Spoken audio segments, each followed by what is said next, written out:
So are you experiencing persistent brain fog, struggling to concentrate, feeling like you're moving through life in just a mental haze? While there could be a number of things that cause this, like low iron levels, low B12 levels, hormones, mold, yeast, bacterial overgrowth in the gut, thyroid and blood sugar problems, one overlooked cause is histamine intolerance. Histamine is a naturally occurring compound in the body that plays a crucial role in immune response, in our digestion, and in our brain. In the brain, histamine acts as a neurotransmitter, meaning that it enables communication between nerve cells back and forth. But the problem is that when histamine levels become elevated, they can cause a range of unpleasant symptoms, including brain fog and headaches. Now, if you're not familiar with this term histamine intolerance, basically what's happening is that your body is not able to break down histamine effectively. Now, this can happen, again, just due to a deficiency of malfunctioning enzymes like diamine oxidase, DAO, or an enzyme known as HNMT. Both of these enzymes are important and responsible for metabolizing histamine. DAO breaks histamine down from the foods that we eat, in other words, ingested foods, and HNMT breaks down histamine in the brain. But here's the problem. When histamine accumulates in the body, it can lead to a variety of symptoms, such as headaches and hives and digestive problems and heart palpitations and migraines and diarrhea, and the list goes on.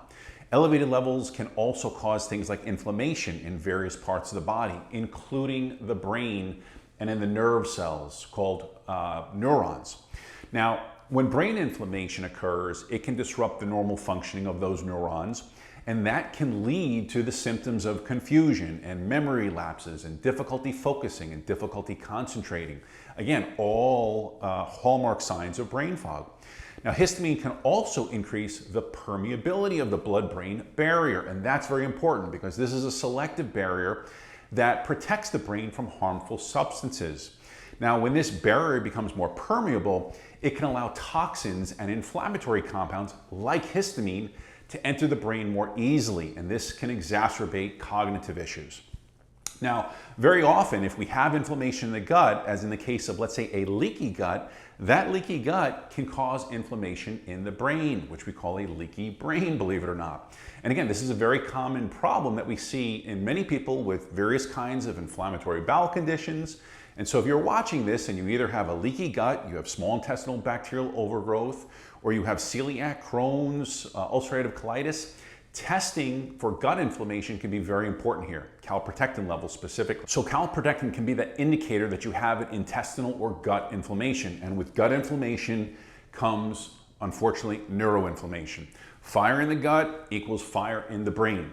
Now, when you have an issue with histamine, because histamine, again, is involved in the regulation of things like the sleep-wake cycle, high amounts of histamine can lead to things like sleep disturbances, which snowballs into things like brain fog. So a lack of restful sleep can affect, of course, cognitive function and make it difficult to stay alert and stay focused during the day as well. Now, as a brain neurotransmitter, histamine plays an important role in regulating cognitive function. So again, we see imbalanced histamine levels can interfere with other neurotransmitters like serotonin, like dopamine, like GABA. Again, all of these are crucial for mental clarity, mood stability. Right? Now, if you suspect that you have histamine intolerance, I recommend that you first take my histamine MCAS quiz. You can find that on my website. It's under the section called quizzes, or you can check out the description box where, again, I will leave that link for you to take that quiz if you so desire. Now, if after taking this histamine quiz, it becomes evident that you are at high risk for histamine intolerance, now it becomes important to work with a functional medicine doctor who can help uncover what's filling up your histamine bucket. And I talk a lot about that on this channel in a lot of different articles that I've written.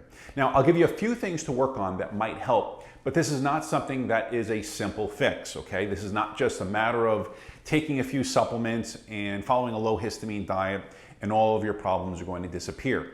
So let me give you a few things to start with, things that you can start implementing to help clear some of this extra histamine, all right?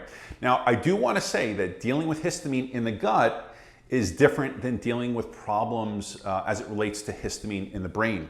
We're talking about two different histamine pathways. DAO, again, is that enzyme that breaks down histamine in the gut, and HNMT is the enzyme that breaks it down in the brain and in the central nervous system. So again, while there's some overlap, these are also very different in terms of treatment. But some of the things I want to mention that I think might be applicable, okay? Others may not be. But this is why, again, I recommend that you work with a certified functional medicine doctor who, again, has experience in these things. So here are some things to consider. Number one is a low histamine anti-inflammatory diet, right? Now Google that. There's tons of information on the web about this topic, low histamine diets. There's tons of information on my website, so I don't want to spend too much time on that. But basically, you're avoiding fermented foods, cheese, wine, smoked foods, pickled foods, things like that. Number two is if you do have gut inflammation, obviously you need to find out what's causing that gut inflammation, right? And that can vary from person to person. In some people, it could be food allergies that drive that. It could be infections. In others, it might be a leaky gut or an autoimmune disease like celiac, Crohn's, ulcerative colitis, again, inflammatory bowel disorders. Or it could be a disrelationship of our commensal bacteria. Again, these are good bacteria that when out of balance, they can drive changes in our immune system that promote inflammation, okay? Number three is you can try taking DAO supplements. That's not a bad idea, but I would also suggest, more importantly, to support the vitamin cofactors that are needed for the enzyme HNMT. Again, for that to work properly. Remember what I said, DAO breaks down histamine in the gut, but HNMT breaks it down in the brain.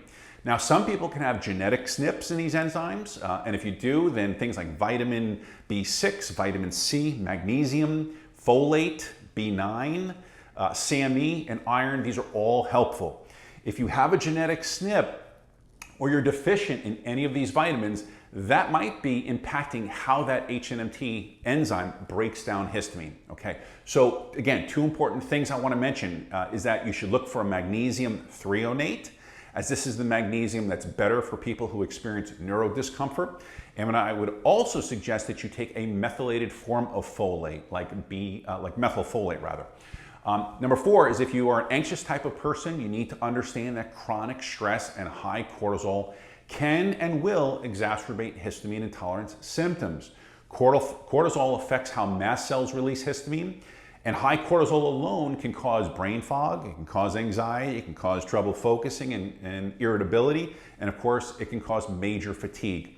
If your blood work comes back with high cortisol levels, there are all kinds of herbs that are effective that will help in managing those cortisol levels. Now again, I've done several videos on this, so I don't want to get into that on this particular video. And number five, if you know you have hormone imbalances in estrogen, progesterone, DHEA, testosterone, you need to work on getting these balanced, okay? Hormones are neurosteroids, meaning that imbalances in them can not only affect your brain, but imbalances in these hormones can also impact your histamine levels, okay? So those are a few things that you can work on with your doctor should you be struggling with histamine intolerance and brain fog. Now, like I said earlier, if you suspect that you're dealing with histamine intolerance, visit my website, take the Histamine Intolerance MCA quiz, download, there's a free guide that I put together, right? How to start, I believe it's called How to Start a Low Histamine Diet, all right? If you're not familiar with that.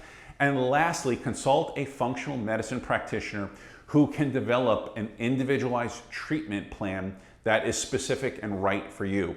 Because I believe that with the right approach, I believe that you can clear that mental fog and that haze that you're struggling with. For more articles on this topic and others, be sure to check out my health blog as well as some of the other videos that you'll see on this channel. And again, if you like today's video, this video that you see right here or here, that goes into way more detail about histamine and the problems that it can cause for the brain. So until next time, take care.